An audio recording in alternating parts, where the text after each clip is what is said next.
Hi. So it's quote unquote Transformation Tuesday.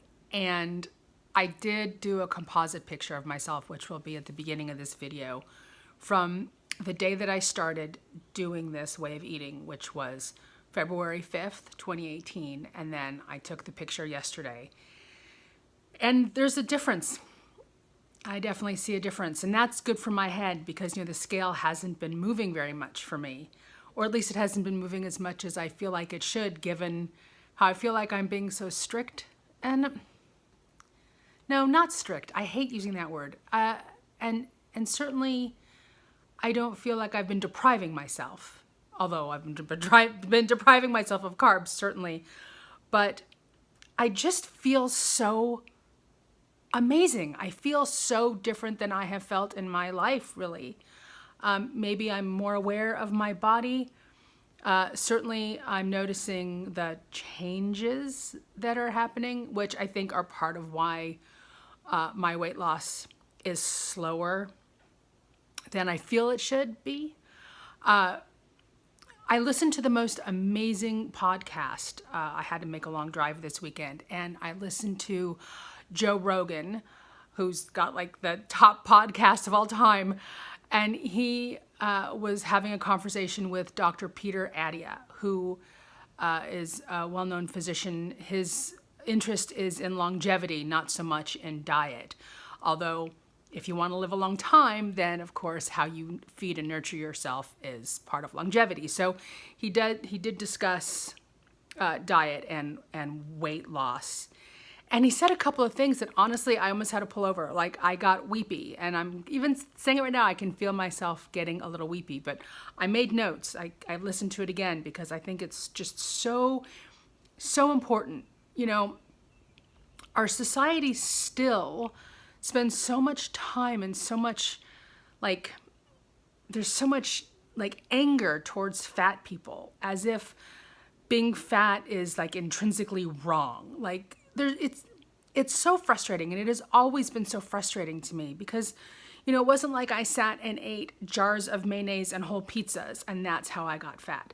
I always believed that there was a genetic component to my size and my super size. And I always felt like I didn't eat more than the average bear. I felt like if I was out with friends, we would eat around the same. If honestly, at some times I would eat less because I was embarrassed to eat around people, because I always felt like people were looking at me like, look at the fat girl. I mean, honestly, when I did stand up, I would make fun of that, like checking out at the grocery store and them asking me, is this for here or to go? Just stuff like that, because it's an easy target, and fat people are an easy target for just our anger and our upset in life. It's like, blame the fat person. It's like in the movies, the fat guy always dies first, So anyway, one of the things that Dr. Attia said is that being fat is not a character defect. A doctor has said that being fat is not a character defect. And he also said that fat people are not eating disproportionately more than their peers. In some cases, yes, of course. I mean, look, did I eat more than my peers? Sometimes, but not every day, not enough to weigh close to 400 pounds. There had to have been a genetic predisposition for me to have gotten to that point. And he says that they simply do everything incorrectly metabolically. I get that. So for me, I'm right now going through a whole bunch of changes metabolically. I am losing and changing different hormones in my body, not because I want to. That's just welcome to getting older. So let me see if there's anything else. I have predisposing factors. This was the thing. So I've got this crazy thing with the scale. I know I'm not alone in this. This is a universal thing, not just for fat people.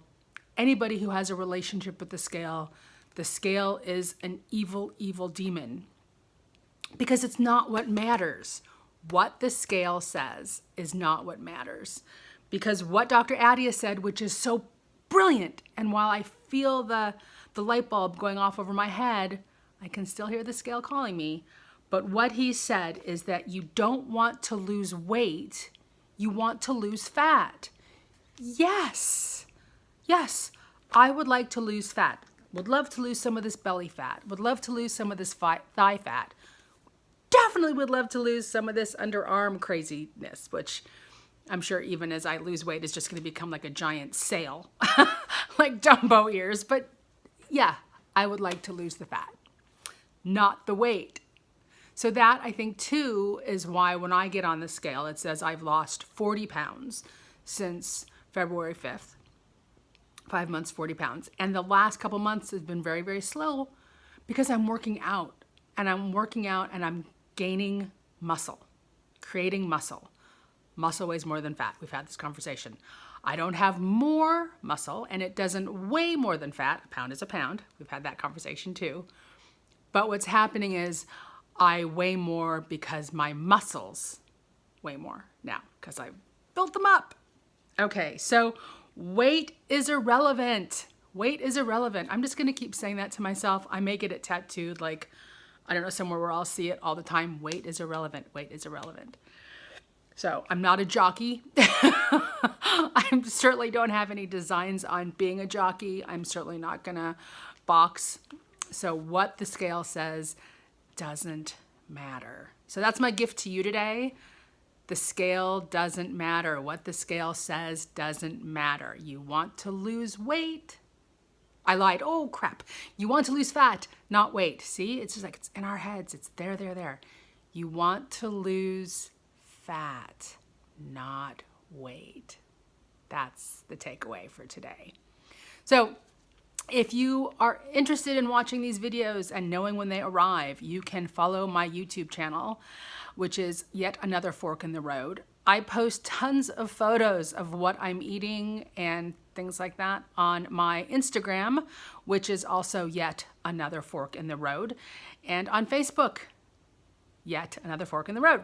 And Lisa Brounstein. You can find me at Lisa Brounstein. Right now, lisabrounstein.com is in flux. I will be addressing that soon. But you can always find me. I'm around. Have an awesome day. Bye.